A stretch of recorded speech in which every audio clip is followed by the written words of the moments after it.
Brendan, the creator behind the well-known YouTube channel Brendan Explores, has built his audience around solo camping trips across the UK, navigating off-the-beaten-track locations in his converted stealth camping van. His content usually features calm, open landscapes, and the quiet freedom of life on the road. Jaywick, a coastal village situated close to Clacton-on-Sea, has repeatedly appeared in government assessments as one of the most economically deprived communities in England. It's safe to say that what you're about to watch is probably the hardest and not very... In spite of its charming seaside setting, the area has long battled socio-economic hardship, earning itself a reputation as a place with a rough edge. In what begins as a fairly routine outing, Brendan rolls into Jaywick in search of somewhere to bed down for the night, choosing a small car park that looks, at first glance, like an ideal quiet spot. Bound for a night in Jaywick, to hopefully have a van that's still intact in the morning, as opposed to staying at the other place. That sense of calm doesn't last long, though, as thumping music from nearby flats begins echoing through the air. Gradually, a creeping sense of unease starts to take hold of Brendan about the place. Eventually, whenever you see someone walking down the road with a Halford special going past as well, playing music out of a portable speaker, alone, he makes up his mind to move on. Or not. I'm going to follow my gut instinct. I'm not parking here tonight. After scouting around for a while, he lands on an isolated patch beside farmland, well away from any street lighting or the noise of residential streets. Then, I'm alone, but... at roughly 2:30 in the morning, something deeply unsettling unfolds. Alrighty. Oh, nice and quiet here. Not even a sound of a distant car. I think someone's outside the van.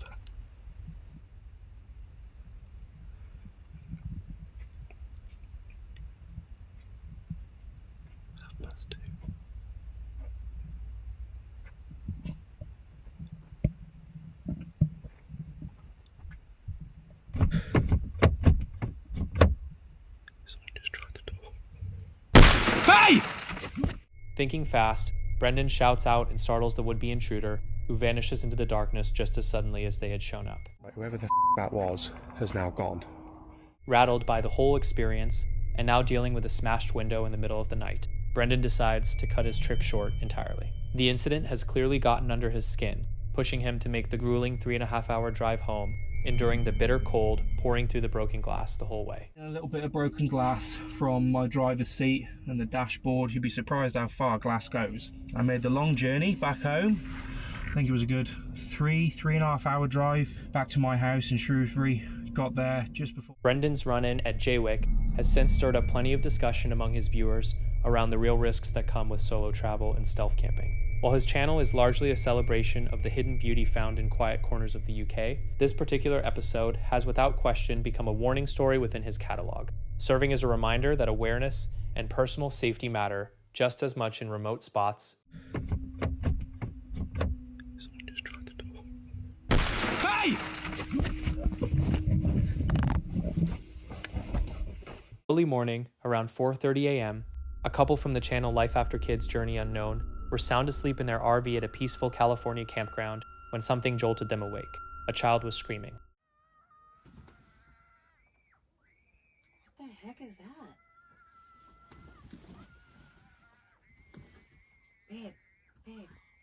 Babe, wake up, wake up. What? What's going on? What happened? Don't you hear that screaming? What? Wait, who's screaming? I don't know. What the hell is that? I don't know what is going on, babe. I should just see. Turn off the light! Turn off the light! Oh my gosh! Sorry. Dude, it's like right there. Do you see anybody? No, I don't see anybody.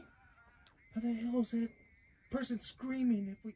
Not whimpering, not calling out for someone, screaming relentlessly, frantically, like something was terribly wrong. The sound carried across the silent campground for 10, then 15 minutes. The couple sat there completely still, straining to figure out where it was coming from. It seemed nearby, way too nearby. Screaming for like about 10 minutes now. Straight. Screaming.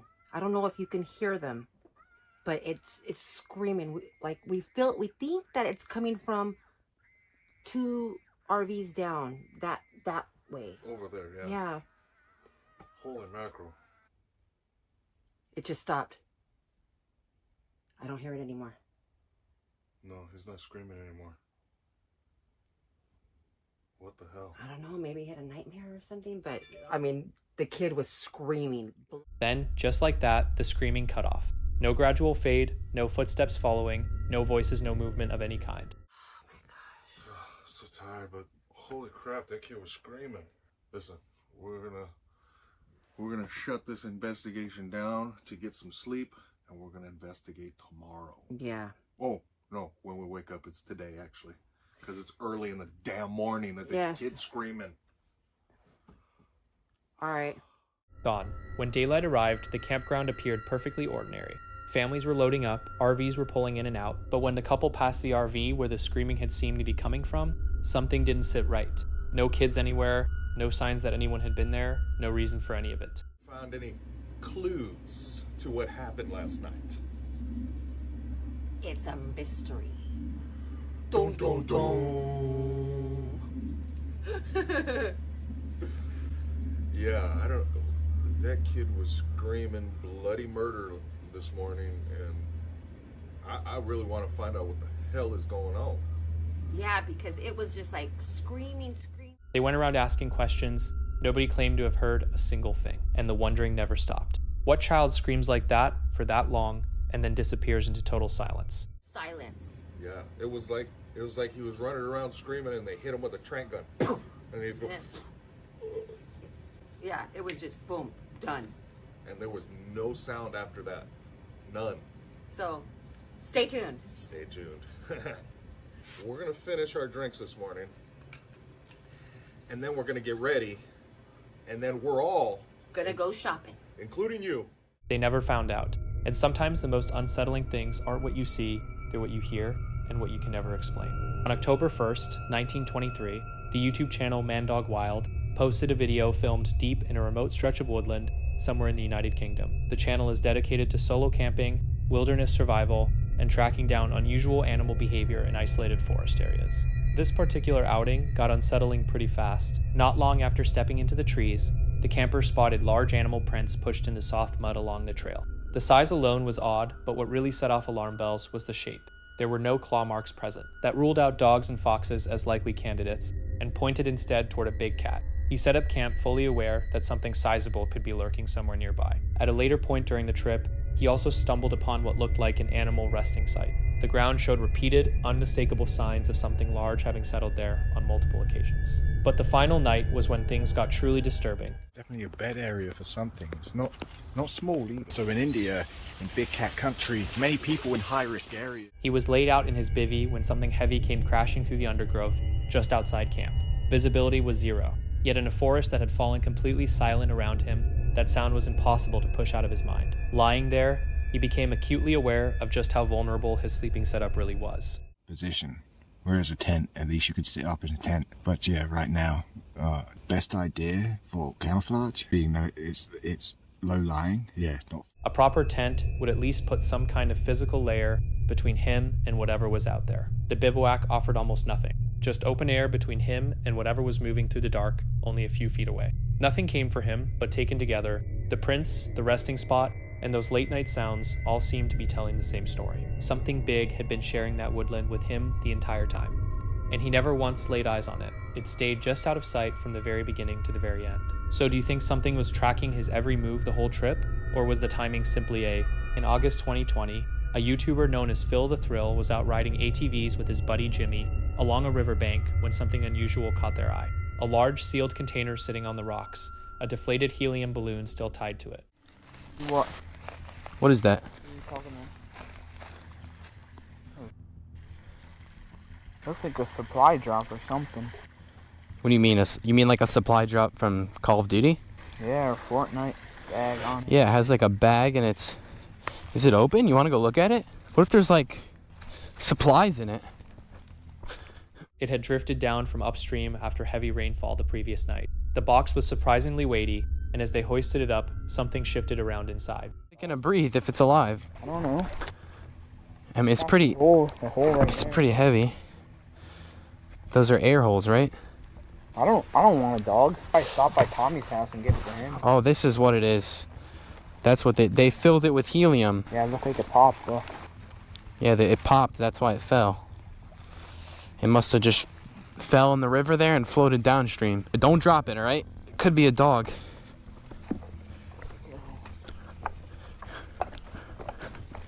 Whoa. Careful, careful. It's heavy. Did it just move? I don't know. I felt something moving there. What it said stopped them dead in their tracks. What it said stopped them dead in their tracks. With a heavy heart, I write this because I am no longer able to care for her. Please look after her. They secured the container onto the ATV and made a beeline for home, nearly getting held up by an angry woman along the way. You driving so fast? I'm going to water.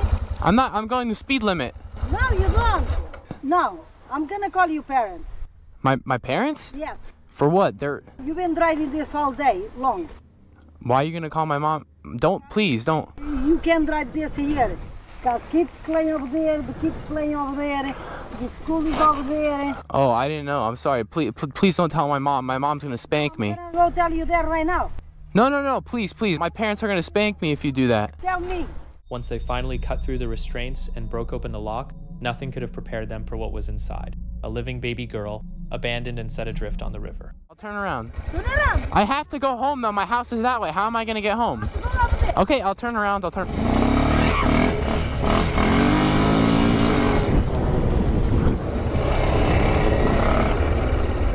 Some lady just yelled at me on the way here. What? She said like she's mad because I was riding the quad on the street because there's kids playing, even though there's like no kids here.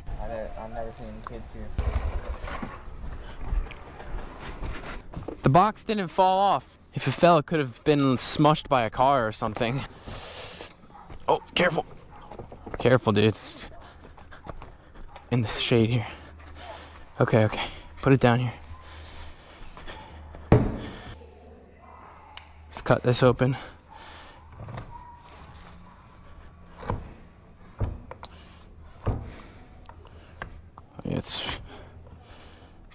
Its knife is just freshly sharpened. There we go. Lock is undone.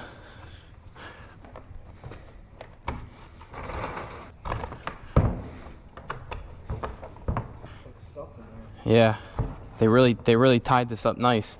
Oh, there you go. Now just pull everything out. Pull it all out. Pull it off. Let's see what's in here.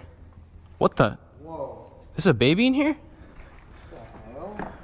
Wait, what are we gonna do with this? Dude, How is it? it's kind of cute. Yeah, it's a cute baby. I wonder what her name is. All right, let's take her out. Let's take here. It's okay. It's okay. Look, it's okay. She. Can I grab her? Yeah, grab her. Sure. Yeah, take her out. Take her out. It's okay. Whoa.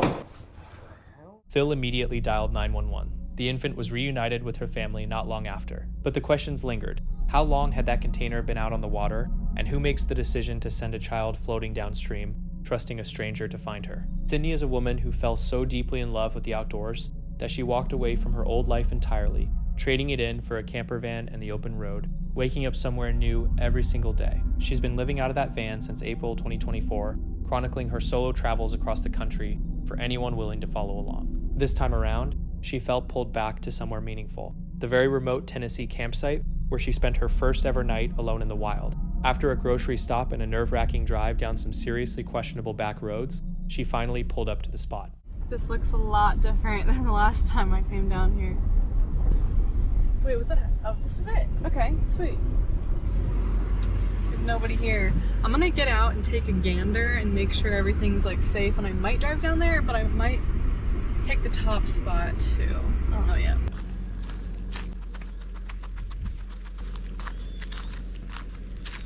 That's where my friend Grace camped when I was camping down here. Yeah, I think I'm gonna come down to this spot.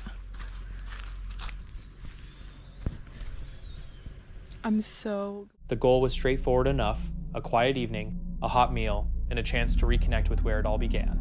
But nature, as it turns out, doesn't always cooperate with simple plans. She got her usual setup going, folding chair beside the creek, laptop open for a bit of work, and eventually moved on to making dinner on her little portable stove. And if you've spent any time camping by yourself, you already know that feeling. The moment the world goes completely quiet and suddenly every tiny sound in the trees demands your full attention. It's kind of odd sitting in silence here in the middle of the woods. Like, I don't usually like sitting in silence, especially outside, because then I actually can hear and I'm very conscious of like what's around me. But I haven't heard anything except acorns falling and leaves falling and fish coming up and eating bugs. It's quite nice, actually. That sense of calm didn't stick around for long, because that's right about when things took a turn. While she was working on her rice and chicken, which for the record she'd already managed to burn, because let's face it, cooking over a camp stove is nobody's strong suit, something out in the dark pulled her focus away.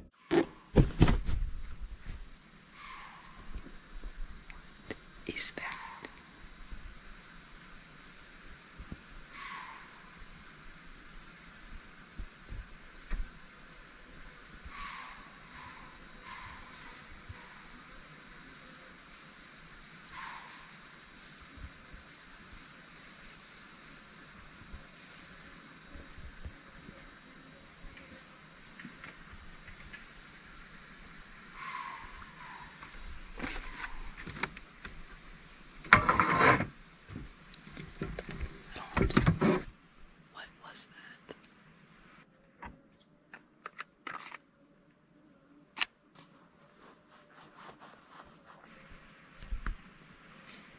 Anyways, dinner is served.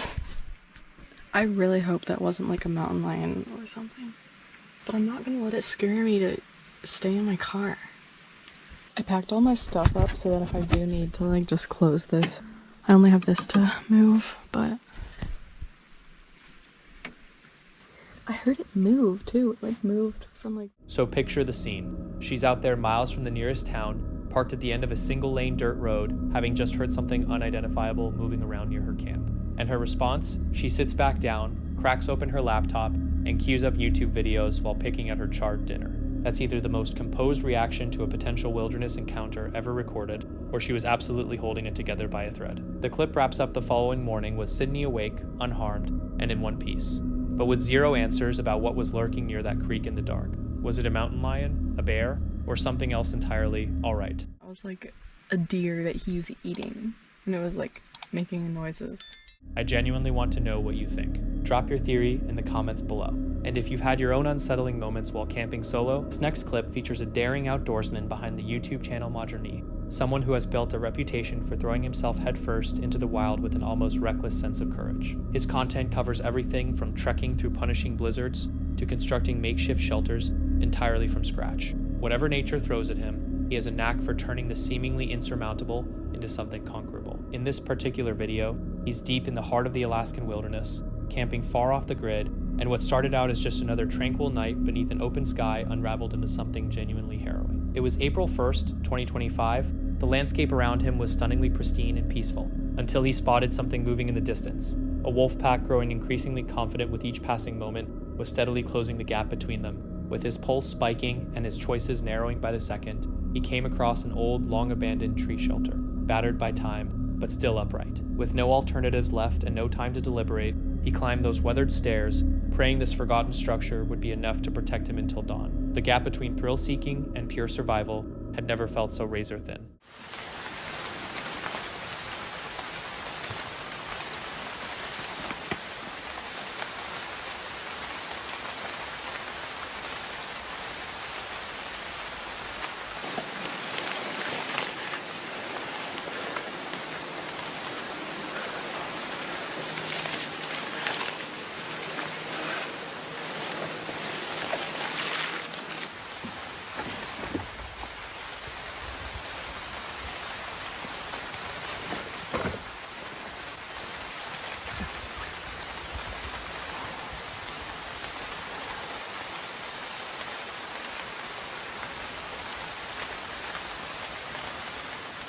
Taken aback by just how high the platform sat and how surprisingly solid it felt underfoot. He resolved to spend the night up there, Methodically, he arranged a crude sleeping setup, squeezing out whatever tiny bit of comfort he could manage in the cold, hushed treetops. At least the elevation kept him out of the wolf's reach, a floor of branches and air separating him from the threat below. But that brought its own set of risks. One careless shift in the darkness, and a fatal drop was all that awaited him. Balancing sharp focus against creeping fear, he settled in for the long haul, well aware that staying sharp through the night mattered just as much as staying out of sight.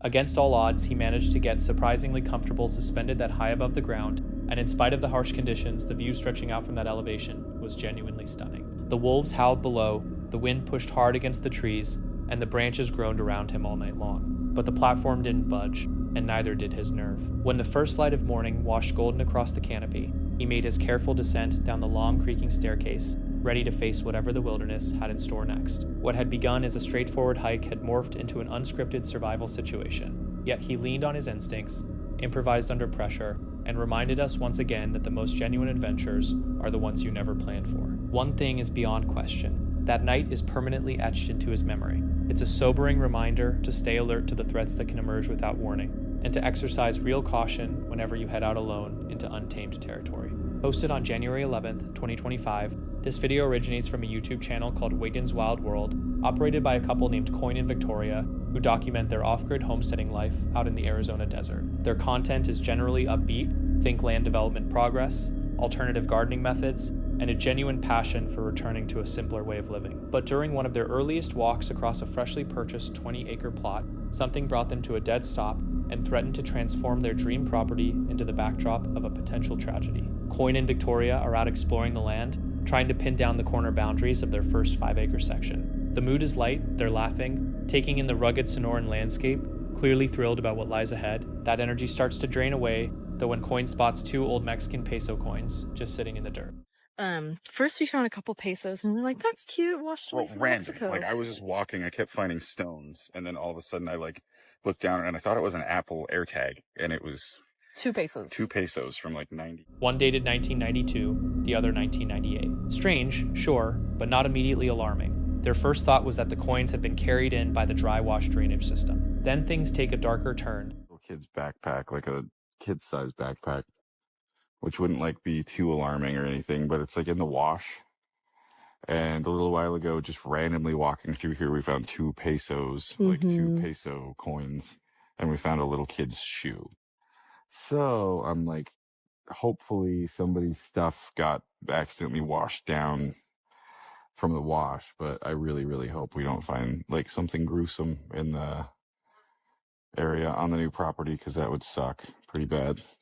Yeah. You know, because we are so close to the border. Like, there's a backpack, a shoe, and some monies. yeah, I really hope we don't find some person or persons that We're trying to make their grand escape. Yeah. Oof. Oh, Victoria comes across a child-sized Puma backpack, weathered, partially buried, and visibly torn apart. The front pocket is shredded in a way that doesn't resemble ordinary wear and tear. Not far from it, they find a small child's shoe, sun-bleached and nearly falling apart, but there's no mistaking what it is. What makes it all deeply unsettling is that these 3 items, the coins, the backpack, and the shoe, are clustered in roughly the same spot, tucked beneath a large tree near what looks like a pack rat's nest. Then they uncover a bone. over here, right? Yeah, right there. And I'll show you the bone.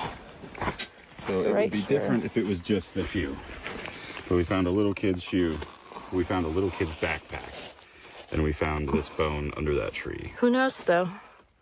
Sorry, buddy. Those are deer bones? Hope so.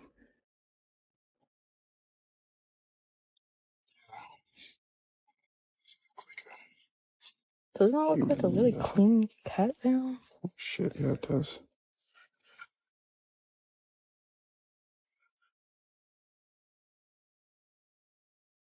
It's long, smooth, and slightly curved, possibly a femur. Small enough that it could have come from a child, though whether it's human or animal remains uncertain. Victoria immediately wonders aloud if it might have belonged to a young kid. Coin, visibly shaken but trying to keep it together, nervously jokes about being the last thing he wanted to stumble onto at their brand new homestead.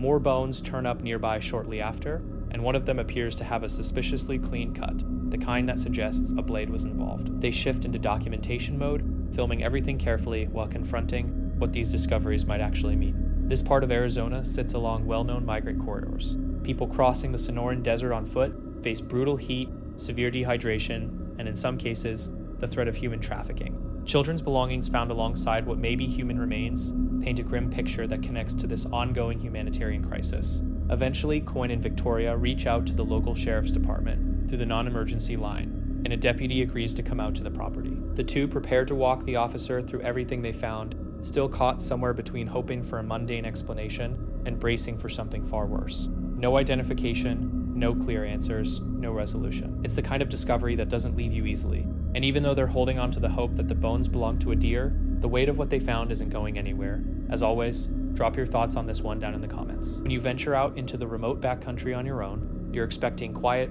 open space, maybe the occasional glimpse of wildlife. But for the man running the channel Cascade Tracker, one solo excursion turned into an exhausting, nerve-wracking night of survival after a black bear took a particular interest in his campsite. What started out as a routine trip into the wilderness gradually shifted into something far more stressful when, while still getting his camp set up deep in the backcountry, he suddenly noticed a bear had moved in close. The bear sighting, my main concern is that he doesn't come back here. You know, it's gonna be dark soon. I'll be in this flimsy tent. Okay, so my very best protection, and I don't even know if it would work or not, would be squirting out this ethanol as a flame. Okay, so I'm going to prepare that with a lighter in this bottle inside. Second, my camera here has a light on it, so I can have a light if I need it. And I put the fully charged battery in the camera. And other than that, my backpack was hanging on this motorcycle, and so now it's gonna be in here with me, because bear could easily grab that and take off into the woods if it smelled like some food or something, you know. And that's all I can do. I walked over there because I didn't hear it go very far into the forest. Well, I saw him run, and then he went up left onto the hillside and was snorting.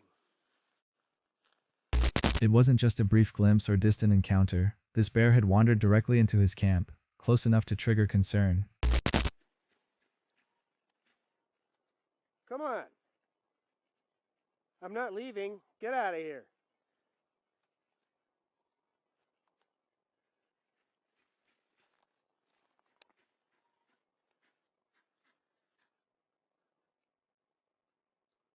Dude, I'm not gonna leave. Go away.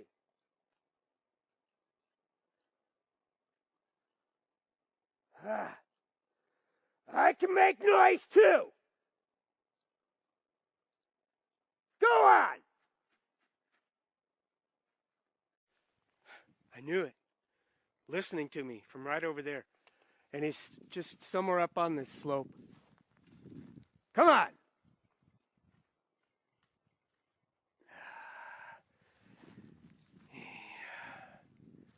He's a feisty one. I need a fire. I'm gonna make a fire. I can't do this. It's gonna get late and dark and he's gonna be around.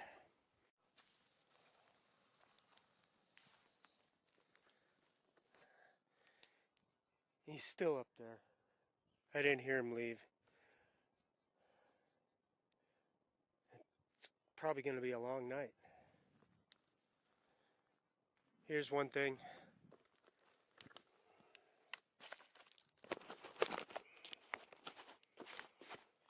Alright. Here's secret weapon 1.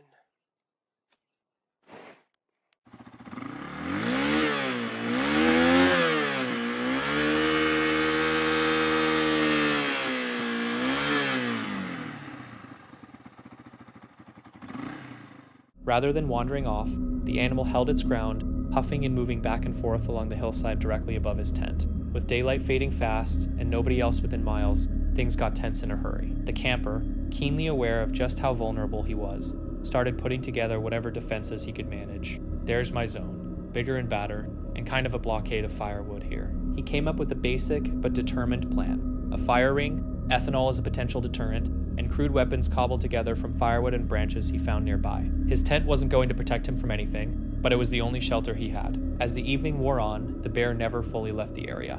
Even during the moments it vanished from sight, it clearly hadn't gone far. He could pick up the sounds of it moving through the brush just beyond the trees. His read on the situation was that the animal was mostly curious, possibly well acquainted with that stretch of forest, but a wild bear after dark is unpredictable by nature, and every snap of a twig carried the possibility of something worse. He stayed sharp throughout the night, keeping close to the fire, sweeping the darkness with his headlamp, and tuning into every sound that might signal the bear was circling back.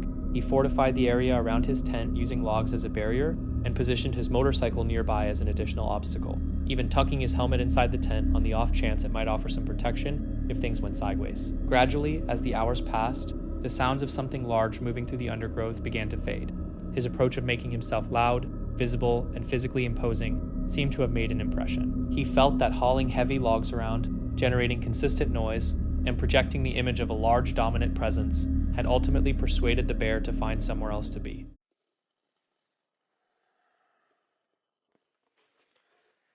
I'm looking forward to that coffee.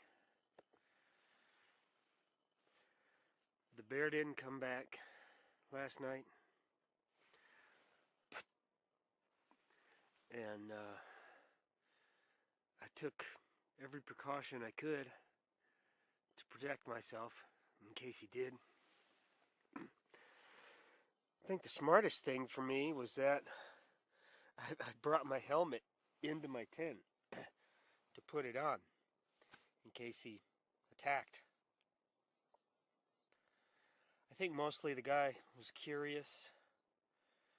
You know, this is probably a familiar place for him. And not too many people come back here. I didn't see one. Well, I did see animal signs farther down the road. Looked like old bobcat poop. Nothing else. No deer signs, no bear signs, no big cat signs.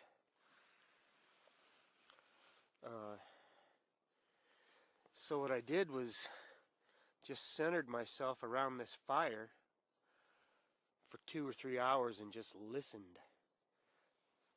Listened to see if this guy's still around and moving about. I heard 2 sounds. First one up this way, pretty far back, a good 50 yards, maybe even more. And then Come morning, the forest was completely still, with no trace of the bear, just the quiet weight of everything that might have unfolded differently. He packed up his camp methodically, relieved to have made it through the night without incident, though the experience left a mark. It's a sharp reminder of just how thin the boundary really is between peaceful isolation and genuine wild danger. Part of what makes this footage so compelling is that none of it is staged, no manufactured scares, no camera theatrics, just one person alone in the woods working through a mounting crisis, using nothing but clear thinking and whatever he had on hand. It's a testament to the fact that out in true wilderness, your preparation, your composure, and your ability to stay focused maybe the only thing standing between you and a very different outcome. As always, I'll leave you to form your own take on how this one played out. Our next unsettling clip comes from Davy's Dash, a YouTube channel out of Canada. Davy's content revolves around wilderness camping, ultralight backpacking, and solo survival, typically shot deep within the forests of southern Ontario. The date was June 7th, 2025. Davy had headed out alone for an overnight cowboy camping trip along a river, packing light and planning to sleep beneath the open sky with no tent whatsoever. What should have been a quiet evening in nature quickly spiraled into something genuinely frightening. Before the clock hit midnight, he had settled into his campsite, ready to spend the night exposed to the elements beside the water. Everything was still, and with nothing more than his pack and bedroll, he had every reason to expect a peaceful stay. That sense of calm was shattered in an instant when he was snapped awake by the sound of something moving just a short distance away. Need my light to help you get out of here? No. No? You know how to get out? Would you mind just giving me a few minutes? I'm still in my sleeping bag. Why are you in your sleeping bag? You knew there was somebody in a tent here. You knew that. Do you think they're going to feel comfortable falling asleep in the middle?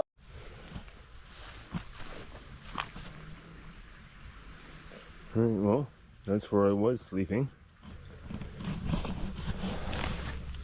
Until the homeless man with two fucking goddamn fucking steel p***s come fucking walking into my camp about 10 feet away from me while I was sound asleep. Like, thank God I woke up before he actually like started bothering me with those pipes, because I'd be in a hell of a mess. I'd be in a hell of a mess right now. So thankfully I woke up. When his eyes adjusted, Davy found a man standing no more than 10 feet from him, gripping two steel pipes. The jolt of terror was instant. He was out there alone, far from any help, staring down a stranger whose motives were completely unknown. My apologies. That's fair enough, mate. My apologies. I will push on.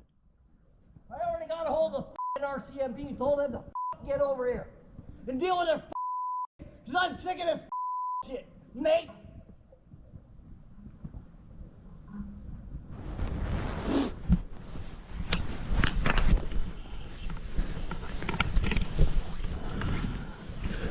No, that's the homeless guy.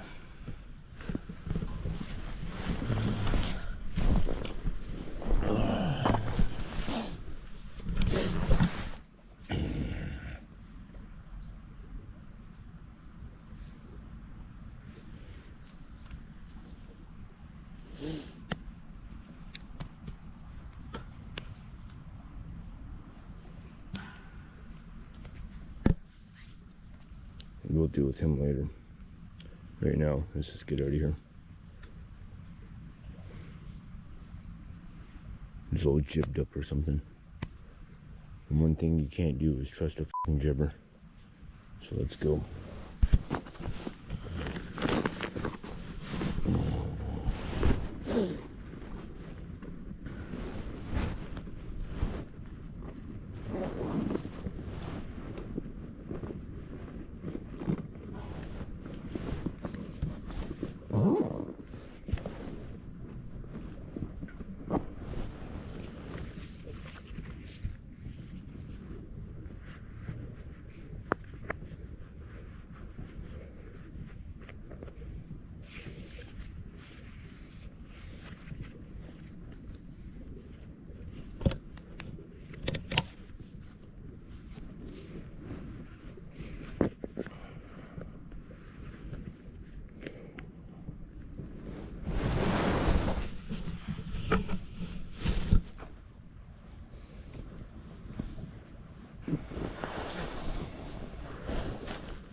I had the bear spray on me.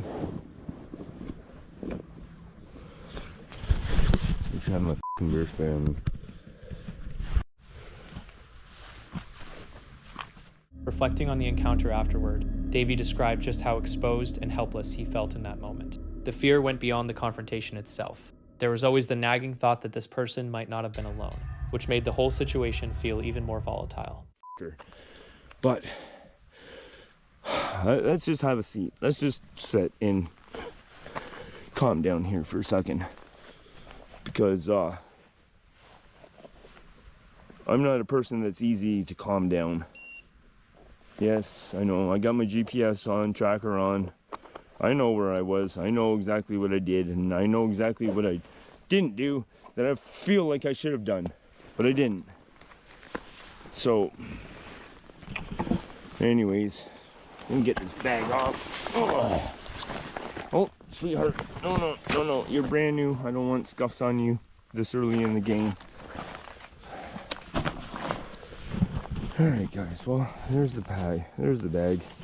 Here's me sitting on a bench in the middle of nothing. Oh, coyotes are howling. Do you hear that? All right, I need a second. Wow, I don't know if you can see this in the dark. This looks like there's some critters down in here. Look at this. Well, I think this is home for the night. We'll just come out here just a little bit, give them a little bit of space. And I don't know what these lights are here. I don't know if that's a farm or whatever, but I'm thinking like right here is good. Right here. All right, my friends, well, camp is back set up again. So there's the bag, there's the sleeping setup, and again we have the two tethered together. That knife should be up for my use if I need it, but again, we're not out here for that shit, man. Anyways, there's the camp set up here in this, I know you can't see nothing, but I came back to the tree that is obviously hibernating some critters, you know. So there's the tree, and well, that's where the critters go, down in there. So we're right beside it. That's camp. Still cowboy camping, but now it's, so that incident took place at like 11 o'clock, quarter to 11, and it is now, I don't know what you can see here, almost midnight. So it's time to get a few hours of sleep. Oh, okay. And yeah, so yeah, I've calmed down on that incident. I still, like, inside me, I still think he needs his teeth kicked down his fucking throat. But we've moved on. We're in a better place. At least now I don't have to worry about some guy standing 10 feet away from me with 2 steel pipes. Like, you know, like pipe fitting pipes, like for gas lines and stuff, you know, like that black iron pipes. That's what he had, 2 of them, 1 in each hand. So at least now I'm not worried about that. We can sleep peacefully and yeah, just enjoy our night. We just want to sleep outside, man. That's all we're trying to do.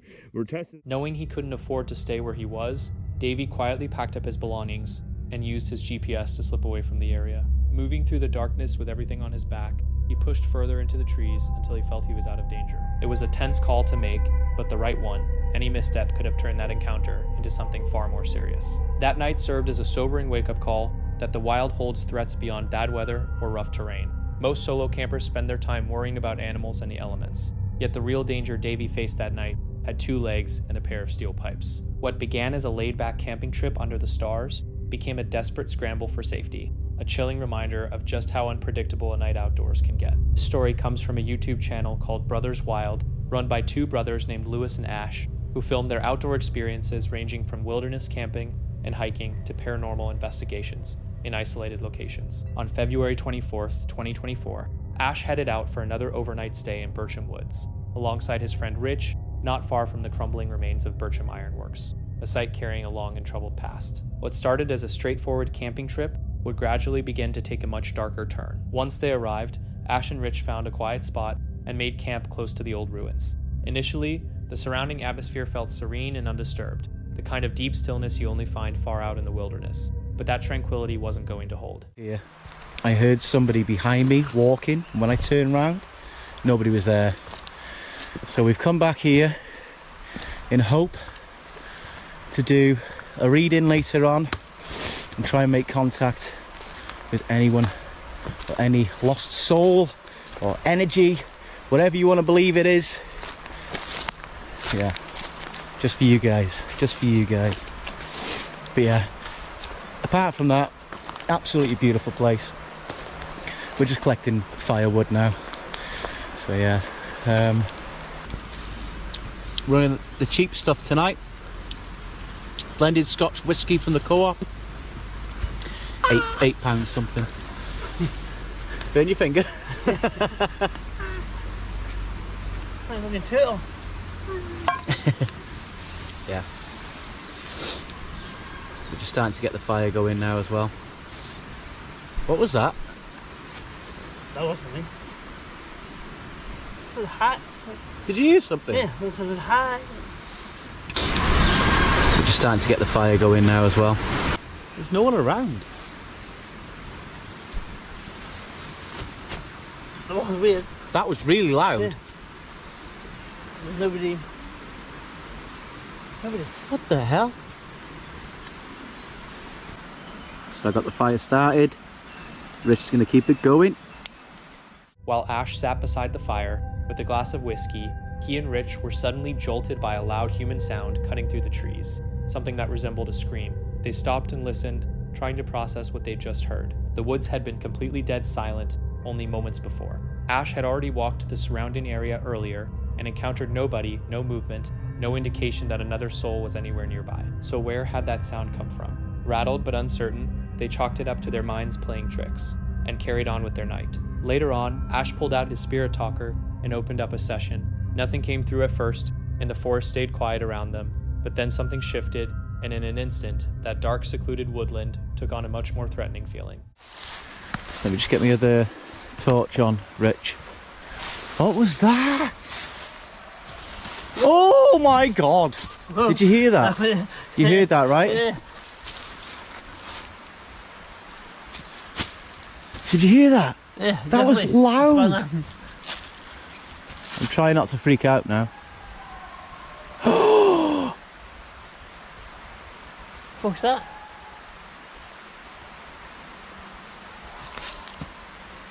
That sounds like screaming and moaning, yeah.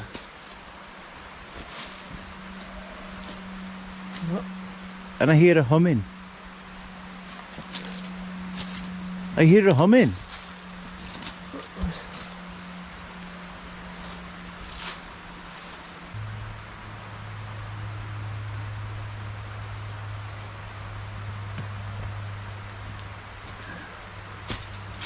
That is spooky, Rich. That's really, really spooky, mate.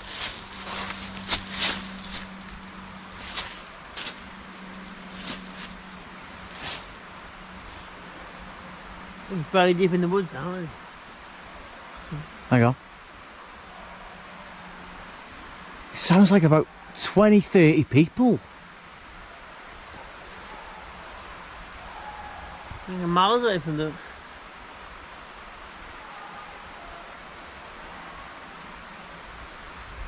What's... It's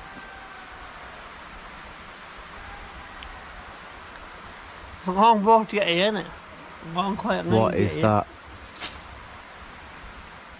What on earth was that? Without warning, the stillness of the forest broke apart with loud, incoherent mumbling and far-off screaming. Ash and Rich stood frozen, straining to make sense of what they were picking up. It became obvious almost immediately that they were not alone out there. There were voices, lots of them, somewhere between 20 and 30 by the sound of it, coming from somewhere deeper in the trees. This was not normal by any stretch. The idea of that many unseen people congregating in the same place in the dead of night was genuinely alarming. They carefully moved in the direction of the noise to figure out its source, and what they came across stopped them cold. Sounds like something bloody satanic. Shh, just be quiet, Rich. Be quiet a minute, mate. What the hell is it? I see lights. What the hell is this? Be quiet, be quiet, be quiet, yeah? Don't get seen.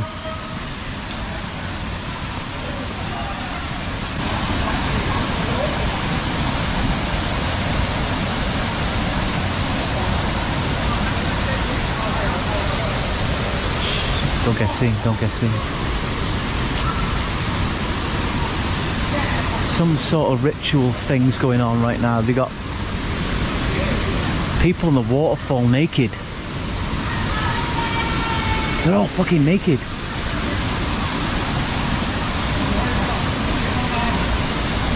Oh my god. Right, let's go. Let's get out of here, mate. Oh my god. That is not normal, guys. We're getting out of here. They're all naked, swimming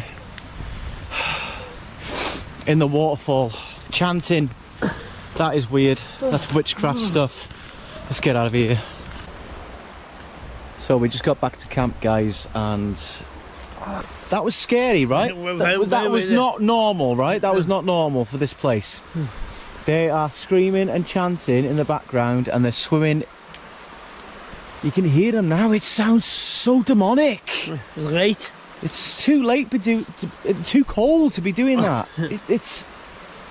It sounds so demonic what they're doing. I don't know what they're doing. I don't know if they're real. I don't know if they're ghosts. I don't know if this camera's picked it up. I need to look back at the footage. I'm getting so excited and so nervous at the same time.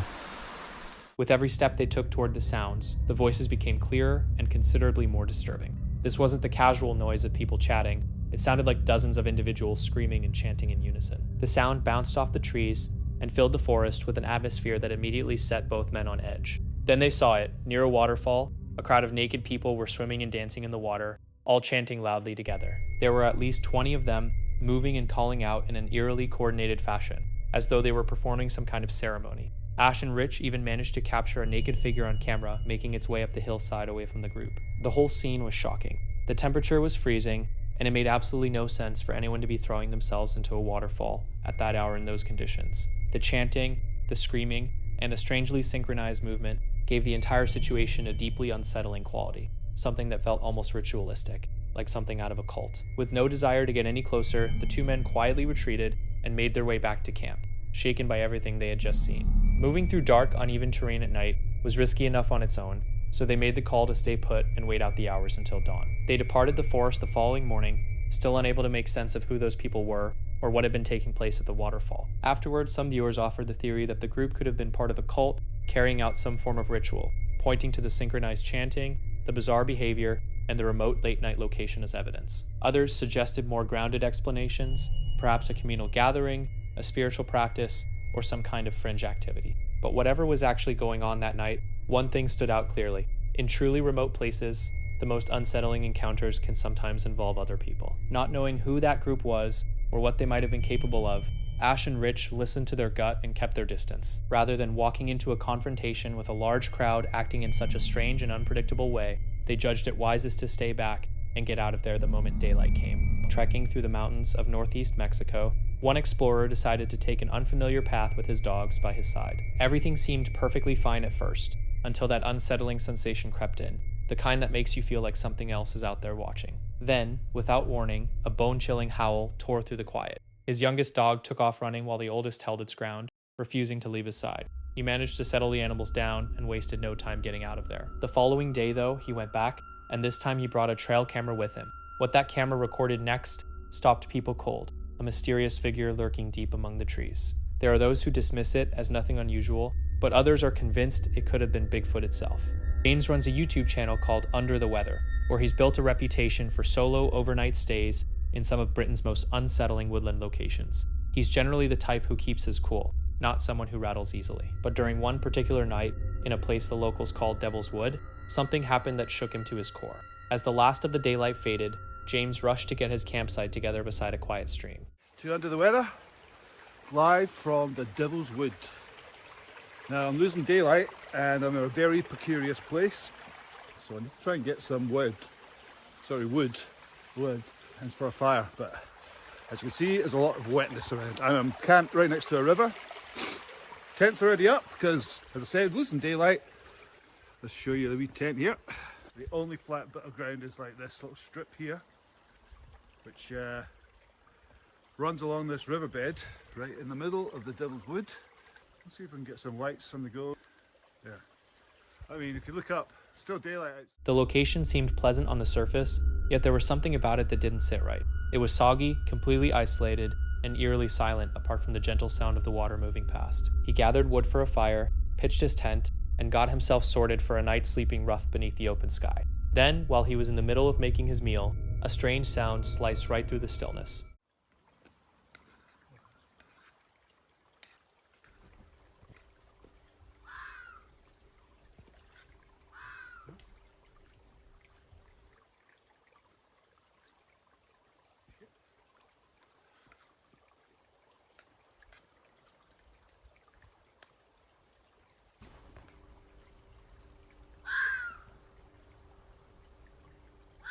His first instinct was to chalk it up to small animals or pebbles shifting in the current, the kind of ordinary noises that feel amplified when you're out there by yourself, but then the sound began to evolve. Right, time to get the shoes off and change a little bit.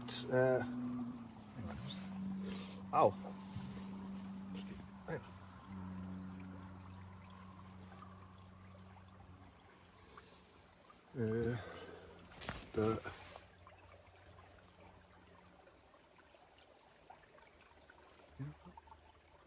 There will be little animals scratching around, you know, but and also it's when you're camping right next to a river, stream, whatever it is, you'll hear rocks going through the night, and your brain will tell you that's someone coming to get you, you know, but it's literally rocks just kind of being pushed down by the weight of the water. So I think, what the hell?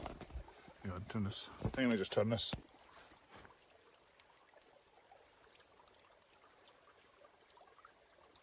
Hello, is there? Anybody there? It took on a different quality, almost deliberate, as if something were producing it intentionally. James froze on the spot, that unmistakable chill of dread crawling up the back of his neck. He called out into the darkness, half convinced his mind was getting the better of him. Nothing answered, only the crackle of his fire and the soft sway of branches overhead. Then, when he swept his flashlight beam across the tree line, what it landed on stopped him cold. Hello, is there? Anybody there? Hello? Hello? Hello?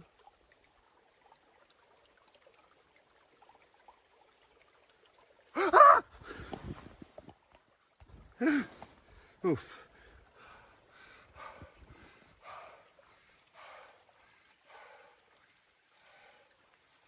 What's that?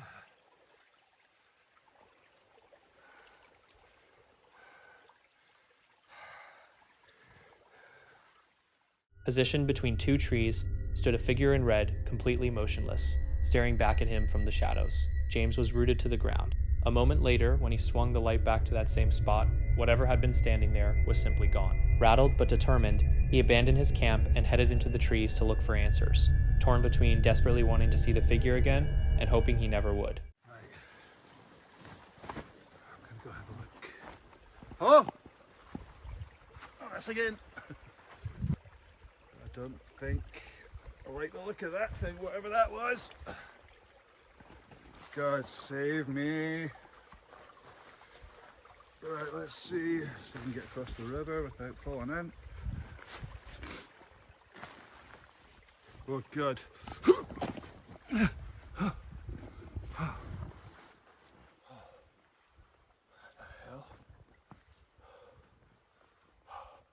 It never reappeared, and he eventually made his way back to camp, though sleep was basically out of the question for the rest of the night. Come morning, James packed up and put Devil's Wood behind him, but he couldn't get that red-clad silhouette out of his head. Was it just a late-night walker, or his own exhausted eyes deceiving him, or had he genuinely crossed paths with one of the spirits that locals have long claimed wander these woods? Either way, James was grateful that whatever it was chose to keep its distance. The next terrifying clip of the evening comes from a creator named Ruben Mockery. In it, the YouTuber appears to be hanging out with a group of friends who decided to film their camping trip. The footage has a relaxed but charged energy, with the crew doing all the usual outdoor stuff, building a fire, cooking food, messing around with each other. That is, until something in the surrounding woods brings the whole mood crashing down. It was May 26, 2010, and the group had made camp somewhere deep in a remote forested area, seemingly close to a lake or river. The isolation of the spot only cranks up the dread as something unknown begins to make itself known in the dark. It was the kind of off-the-grid, survival-style setting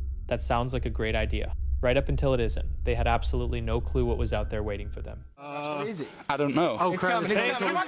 The footage starts off on a high note, with everyone gathered around the fire. One of them picks up the camera and starts capturing the vibe of the evening. Keep in mind, this was almost 15 years ago, so the camera they were using has a hard time pulling any real detail out of the low light. All right, boys.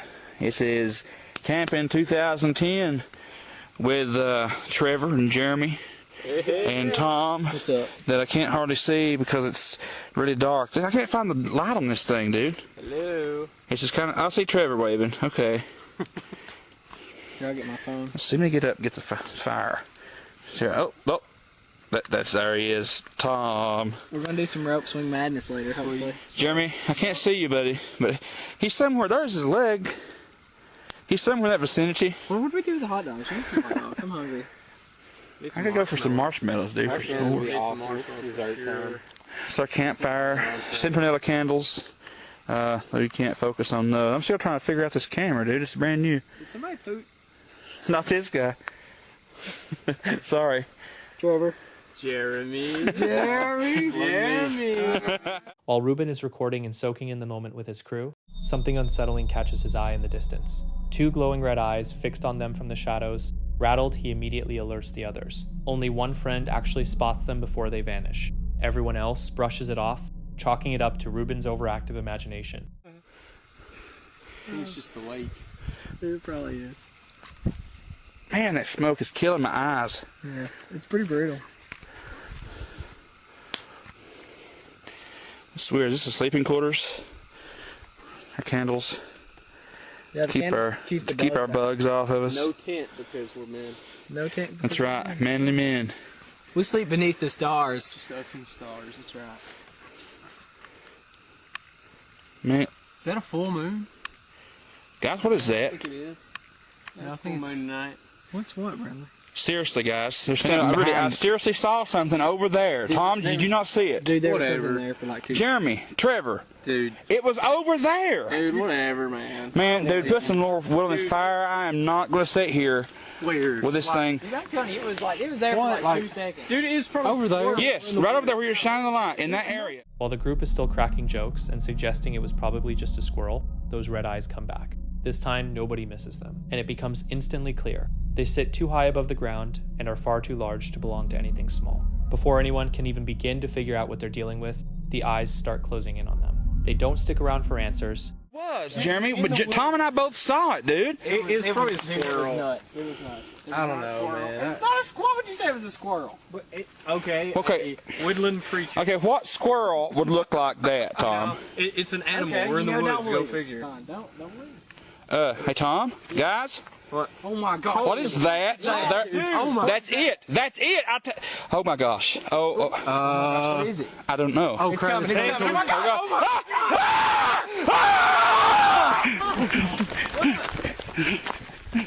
Everyone bolts. They make it to their boat and pile in fast, but then it hits them. Someone isn't there. Calling out into the darkness, they shout for Tom.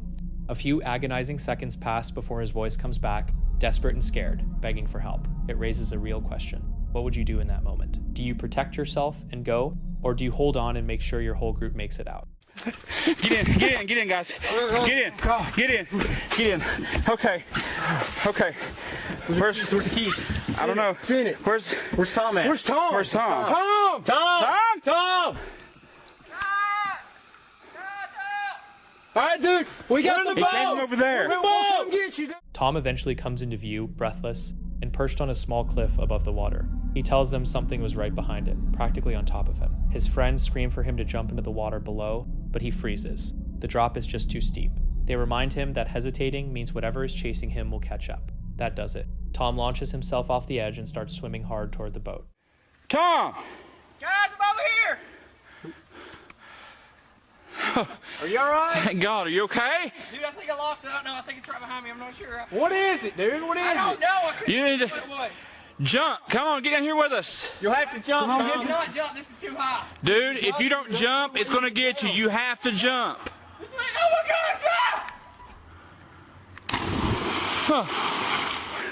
The moment Tom hauls himself aboard, everyone starts firing questions at him. Gasping for air, he says he genuinely has no idea what it was. Just as the tension begins to ease, someone spots those same red eyes again, now hovering at the top of the cliff right where Tom had been standing seconds before. The group argues about whether to try to get it on film, but the decision gets made for them. The figure drops off the cliff into the water and starts heading straight for the boat. Screaming erupts, and they floor it out of there. The video cuts out without warning. So what do you think was out there that night? A person, some kind of animal, or something that doesn't fit neatly into either category? Drop your theories in the comments. Swim! Oh my gosh, did you see it? No. No, we've not seen it. Oh my god. Oh my gosh. Wait, what is... Dude. What is... Oh my gosh, dude, did you see that? Thank God you're trying to That's the same thing we've been seeing. That's it, man. Let's get out of here. Let's find out what that thing was. Dude, it's right up there, look. Sorry, man. Why does it keep We gotta go, like, right now. Oh my god. Now. What? There it is. Dude, you see it? Do you see it? No, hold on. Dude, if we get this on camera... There it is. That's it. Dude, why does it keep chasing us? I don't know. Oh my goodness. That is, Dude, oh my I think it's about gosh. to jump in the water. Are you serious? Oh my gosh! Go! What the heck? It's chasing the boat, Tom! Go!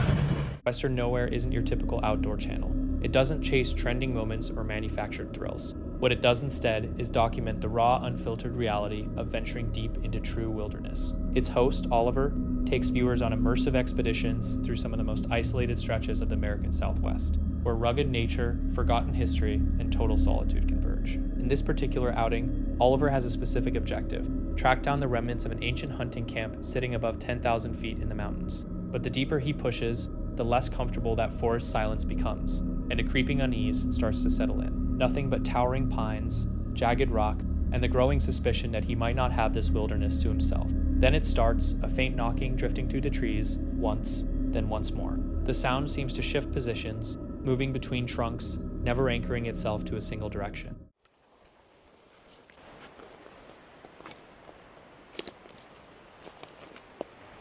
I mean, if that thing fell on your head, it would more than ruin your day. My hope is that I get out of this forest without having anything like that happen.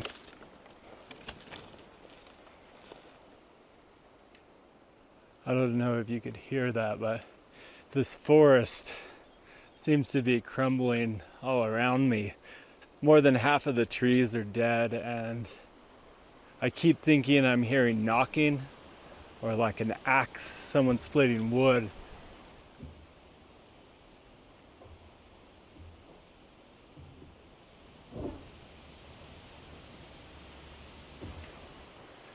And it's knocking behind me and knocking ahead of me. So it's almost like, where do you go where it's safe? Downed logs, decaying wood, and scattered debris make every footfall a negotiation. But the terrain isn't the only thing slowing him down. That knocking keeps coming, and it does nothing to ease his nerves. It carries the steady cadence of someone splitting wood with an axe. Except there's nobody out here. Every knock arrives with its own echo, ricocheting through the deadfall like some kind of signal without a sender. The forest feels animated, though not in any way that feels welcoming.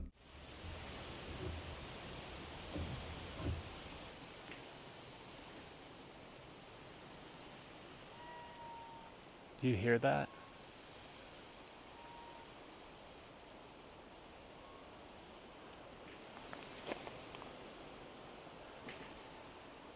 What is that singing sound?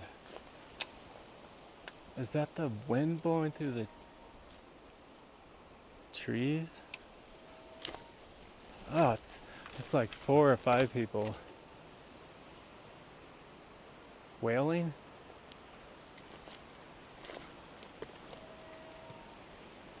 Tell me you hear that. I hope my mic is picking that up. It moved in a way that felt wrong, curling around him the way smoke drifts through a room. At moments it seemed to occupy every direction at once, always just distant enough to stay out of sight, always just close enough to keep him on edge. The wind pushed through the canopy, adding its own layer of creaks and groans, but Oliver could tell the difference. This wasn't ambient noise. There was a rhythm to it, and whatever was producing it kept repositioning. I don't know if I'm gonna include this in the video. My throat's really dry. Because I'm not one to kind of believe in the supernatural, but I'm trying to get the goosebumps to go away. I'm not terrified, I'm just creeped out. He reaches for rational explanations. Elk, maybe, wind catching the branches just right, but the goosebumps rising on his arms aren't buying it. Even Oliver himself acknowledges it. Content like this doesn't normally make the cut for his channel, but something about this particular experience felt too distinct to leave out. See, right there is a strong wind gust, and that's when it should coincide, but I didn't hear it. And I've sat through a few wind gusts, and I don't hear it anymore.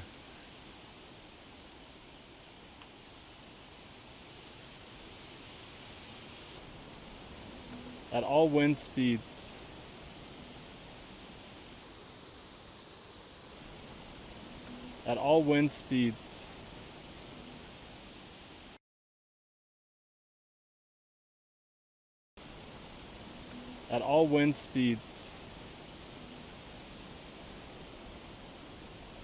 I don't know if the mic picked that up, but I could see why people believe in Bigfoot. There's some weird sounds out here. I don't believe it's Bigfoot. I'm just trying to get to the mystery of it as to why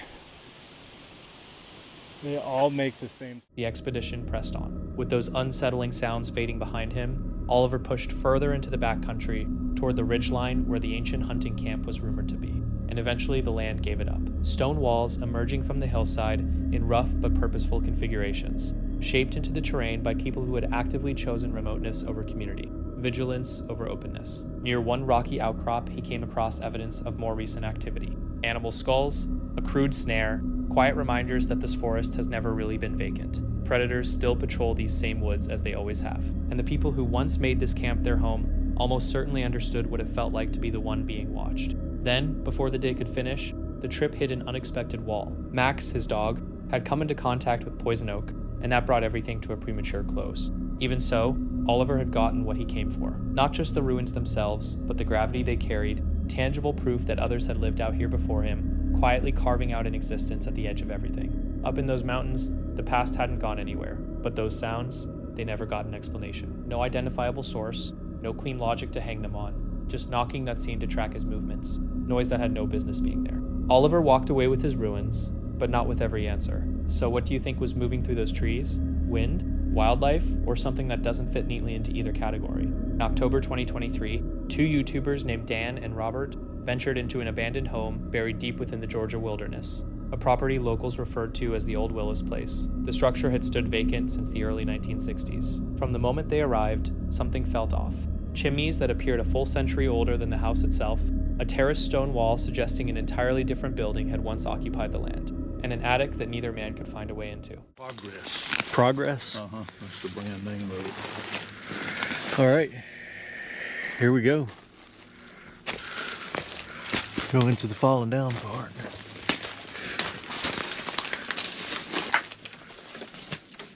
Oh, that was scared me for a minute there.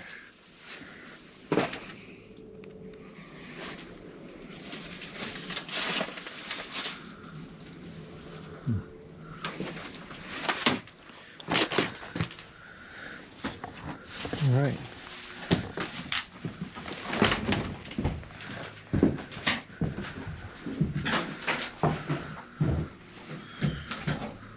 They decided to crawl beneath the structure to get a closer look at the foundation. That's when they realized the house had been partitioned at some point in its history. Board and batten walls, dividing sections that clearly weren't built in the same era. Then it happened. There's the attic that we can't get into. But kind of stick the camera up there a little bit. Now the construction of the house again looks very new, and when I say new, I mean like Dan said earlier, post 1900, early 1900s, versus these old chimneys. It's very interesting. Maybe this place burned or something and was rebuilt. It's weird for sure. After you.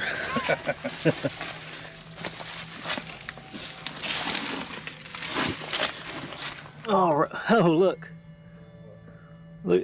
at the entire stump. Footsteps, unmistakable and purposeful, moving through the vacant house directly above their heads. Add up to the age, or what looks like the age of the chimneys. And I'm gonna pass this back to you, Mr. Dan. And I'm gonna try to crawl over there where those Coke bottles are. Yeah, if I can get the spider webs out of my face.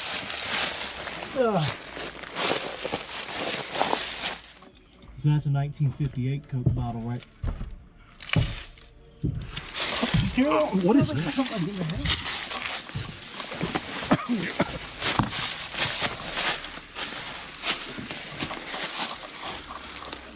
Oh, that's weird. Here.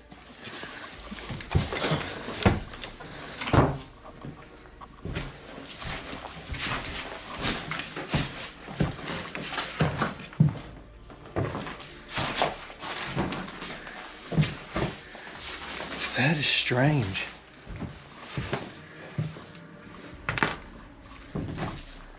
Neither of them moved. Dan said it out loud just to confirm it. That sound was absolutely real. They didn't stick around to figure out the source. They left immediately.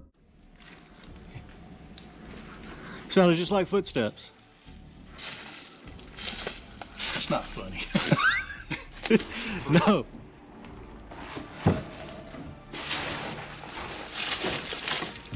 All right, you ready to go? Yeah, I'm ready. Not funny at all. No, not cool. Not cool. I told you this place felt creepy. All right, well, we're gonna go ahead and get out of here. So I hope you guys have...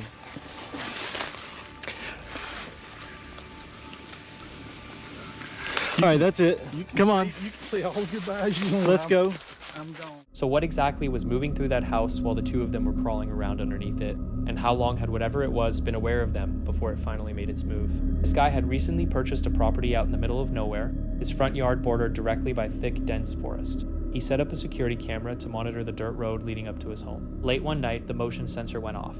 Assuming it was probably just some wildlife, he grabbed a flashlight and headed outside to check. Everything looked fine. The tree line was quiet, nothing out of place. Still curious, he pulled up the camera footage to figure out what had set it off. That's when his stomach dropped.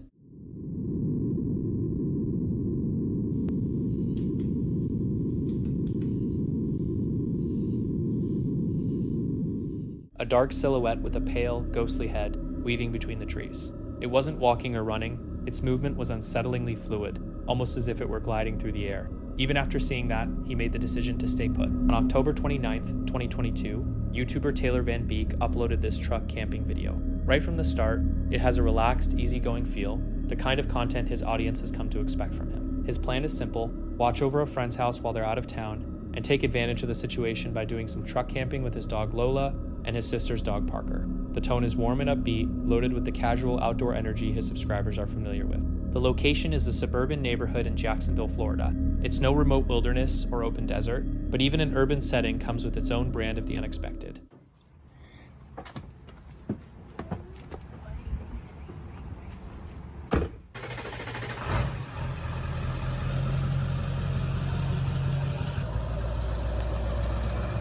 Alright guys, so me and Lola Pup are heading to old downtown Jacksonville. We're gonna go ahead and do some truck camping. I've got a buddy that's actually leaving town. He asked me to house sit, so I'm gonna go ahead, head that way. First, I gotta go grab my sister's dog because old Grandpa Taylor here's gotta pick up cousin Parker because she's also going out of town. The puppies are gonna have some play dates. I know you guys are gonna ask this question. How do you go into grocery stores in Florida with a puppy and it's hot? Well, what you gotta do is have 2 sets of keys. So I'm just gonna go ahead, lock the truck, leave the truck running, have the AC rolling, and my baby girl is gonna be nice and cool. So we just made it to my buddy's crib. We've got a whole little Parker buddy here. That's actually, whoa, Lola's cousin, so it's my sister's pup. And then we have got, where you at, Lola? She's over. After collecting both dogs, Taylor heads to his friend's place, tends to the animals, and throws together a simple taco dinner in the truck.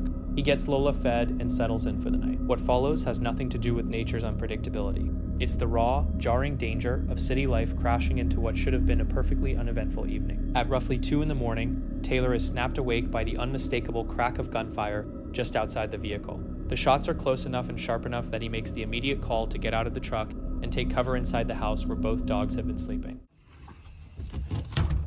We are hitting the sheets. I will see y'all in the morning. Good night. I don't know what the heck's going on, but I think I just heard some gunshots right outside my truck. I'm gonna go ahead and get in the house because I'm kind of freaked out right now.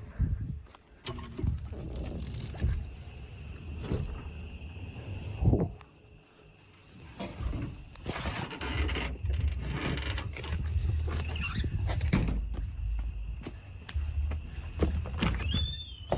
It's 2 o'clock in the morning right now. We just heard some gunshots go off.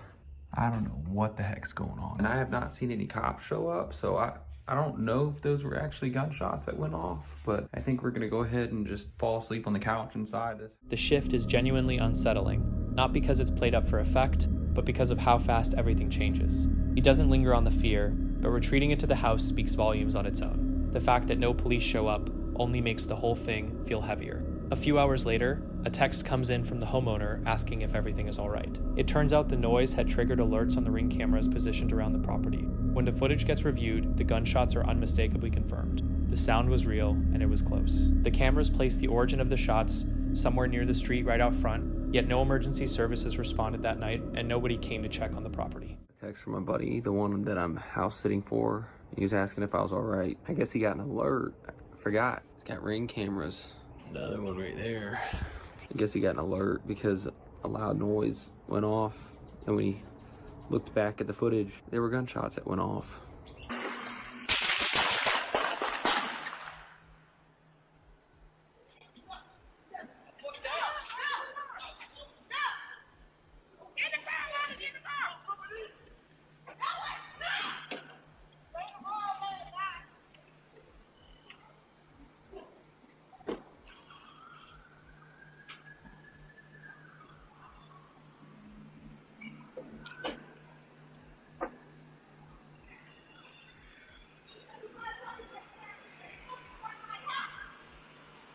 From the footage, it came from that general vicinity.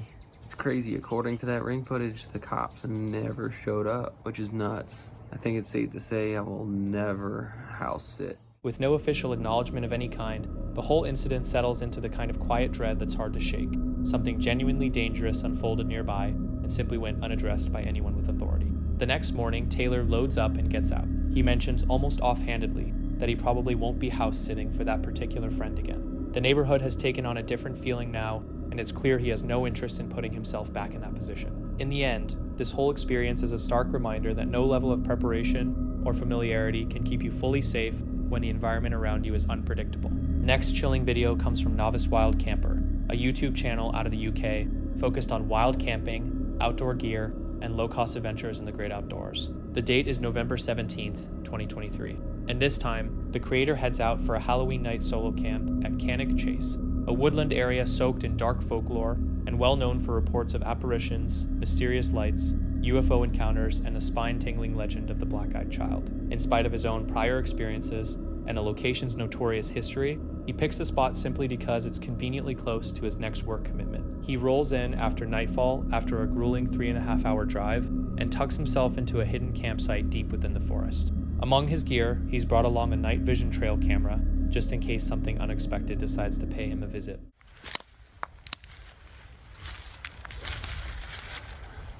Don't know what that is.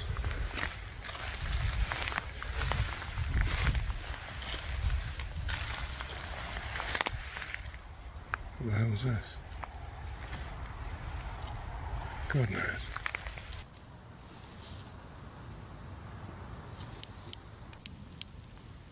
Right, I'm being as stealthy as I possibly can.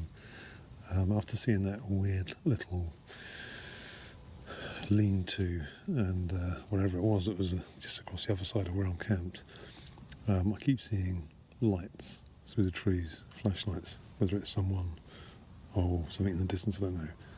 But I'm being as quiet as I possibly can, so if I shut off, that's why. But tonight, I have brought along my new toy, which is a night vision trail cam. So I'm going to get that set up on a tree in a minute and have it facing across camp just to see what happens.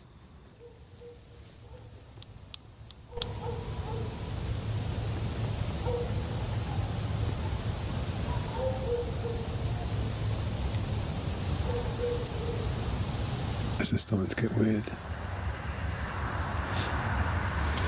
I'm just about to start making dinner, and I can now hear what sounds like very large dogs in the distance barking.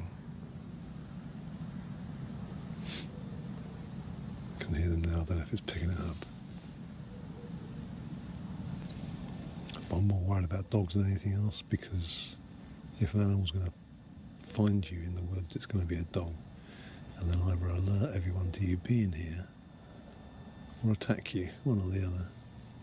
Either way, I don't fancy it. Something was crunching around in the woods on the other side of my hammock earlier on. Sounded bipedal, but I think it was a deer. I think deer walk two legs out. While he sleeps. After wandering through the trees for a while, he settles down to rest, but right as he starts getting dinner going, the sound of dogs barking cuts through the darkness from somewhere uncomfortably nearby. It's hard to shake the feeling that he might not be out there on his own. Wonderful. Crunching through, but I put the torch on. I thought stuff stealth, let's see if I can see it.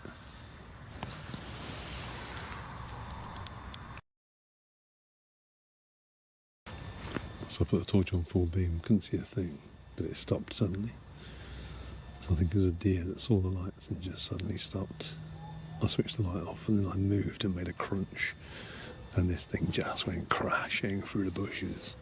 So I think it was a deer because it was startled, and that was a weird thing about my previous hammock camp.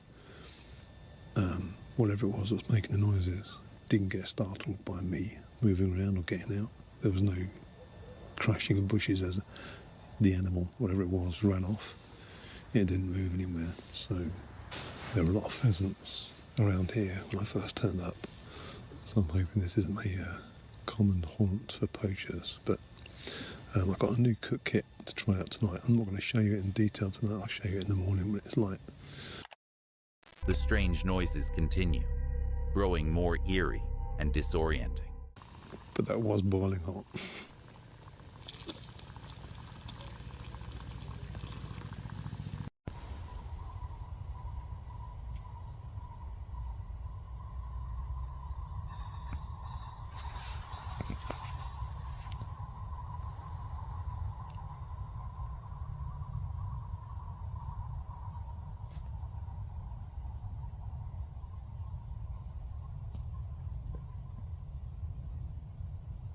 Right, apologies, I've not done too much filming tonight. I've been sitting here listening to some rather weird noises.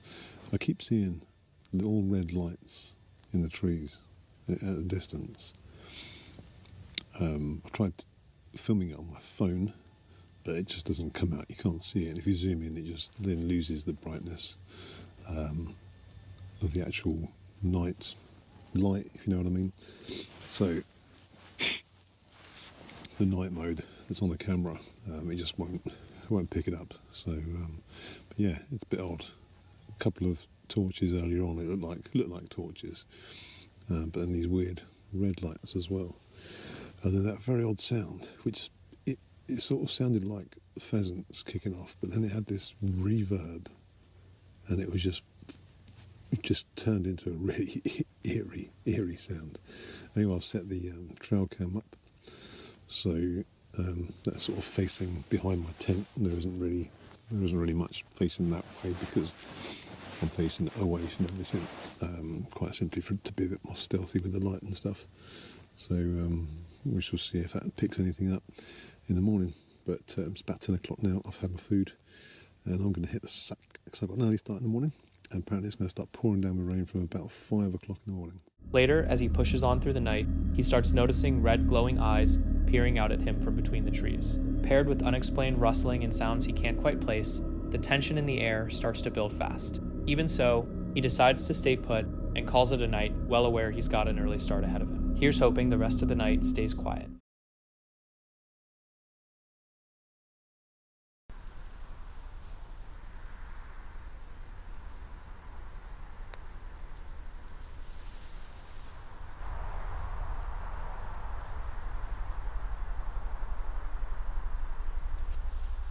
Good morning.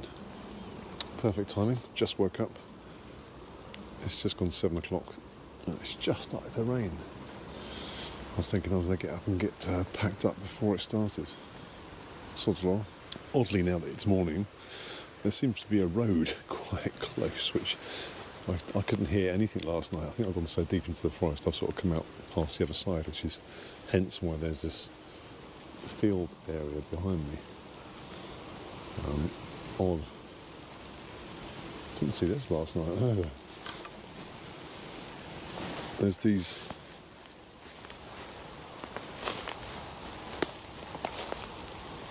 big posts in the ground.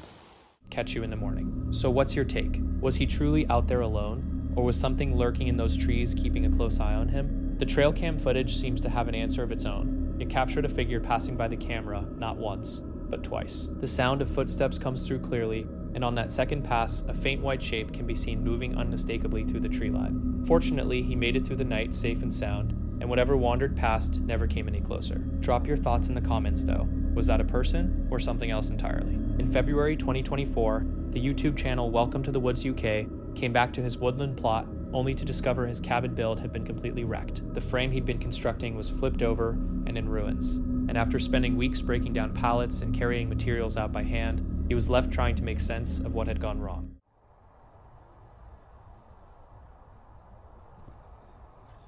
Don't know what is going on here.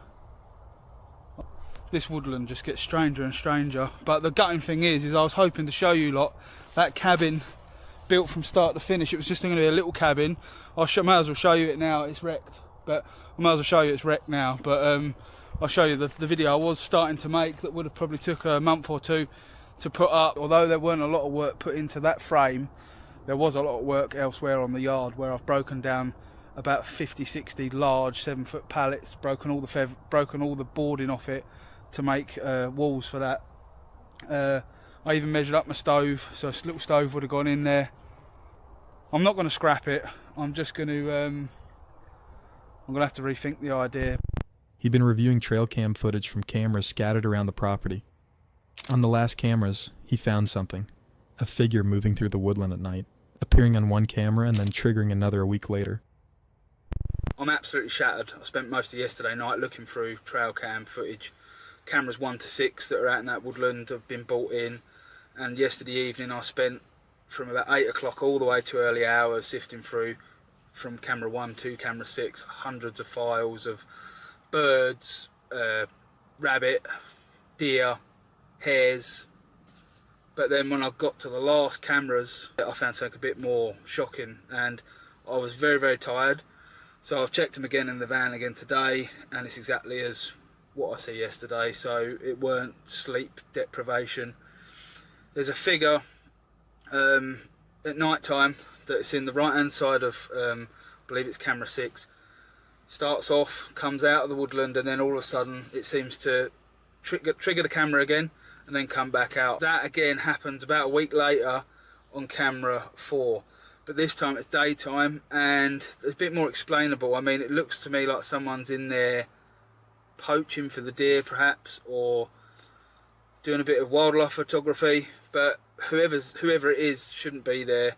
They haven't got permission to be there. It's only me. I've phoned the landowner Chris. He swears blind that no one else should be in there. It's quite secure as well. I've never seen anyone in the 2 years that I know in there, even on any of the trail cams. Now, trail cam 1 didn't do very well. It's definitely, again, if it's not the same person, it is a person. They're dressed up in some sort of camouflage or poncho. I mean, it looks like they've got a big beard. I think it's a man, to be honest with you. That same evening, he headed back out to look into it, arriving right around dusk. As he made his way toward the demolished site in total darkness, he picked up a sound, wood cracking and splitting, like someone swinging an axe nearby. I'm going to finish my day's work today. Absolutely shattered, but I'm going to get my pack on and go over there just before it gets dusk. Try and have a little recce round to see if there is anyone sort of hanging about that looks a bit sort of dodgy. I will park the van right down the lane and then see what we get out of that. Possibly might end up tenting it out over the weekend as well. So yeah, see what comes of it.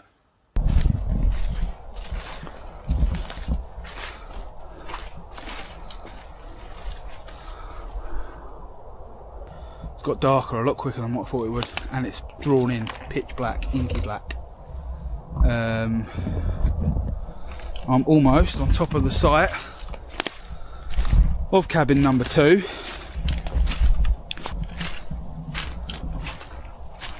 That is where cabin number 2 is, or was, should I say.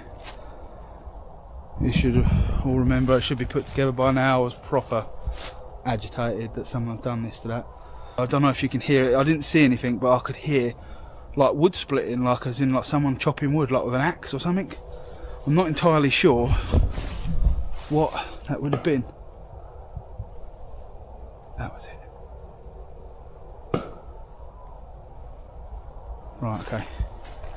I don't think that's got anything to do with poachers, that noise. That's pretty much what happened to me last January. So, didn't plan on staying the night in here tonight. So I'm going to go back to the car and I'll brief you in the morning. So sorry that last clip ended abruptly. Walking into the wood, I contemplated whether or not to start filming. I had an unusual sense of anxiety that kept me from having the light from the camera in my face, affecting my ability to see very well. Then, when I finally did pluck up the courage to start talking to the camera, the splitting sounds happened. Twice on the camera, and then 3 times after I shut the camera off. So I decided to take a little break, have a few days off, and then go back fully charged and ready to settle in for an afternoon and a night. Well, I've made it in here, so we're here for the night now. It's late afternoon and I just want to go through a few things with you.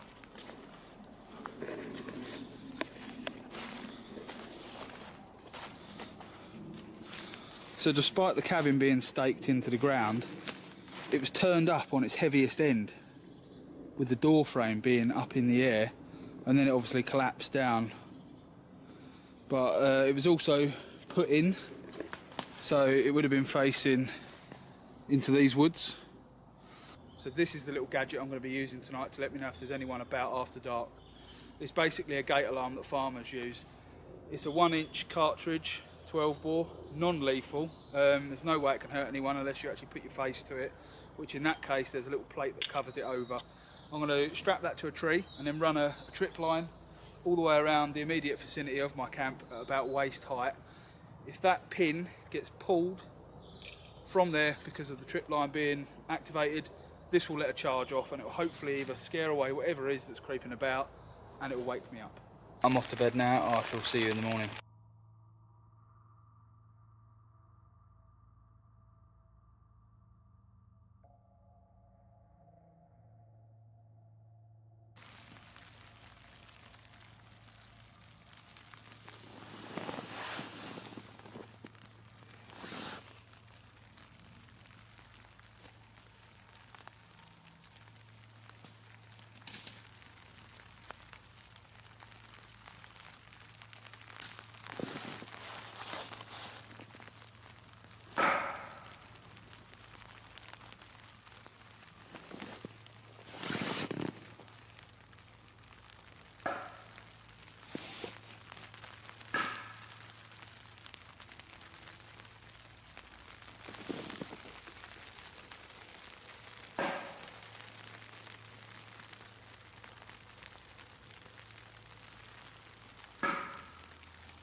I've not got a clue what that noise was.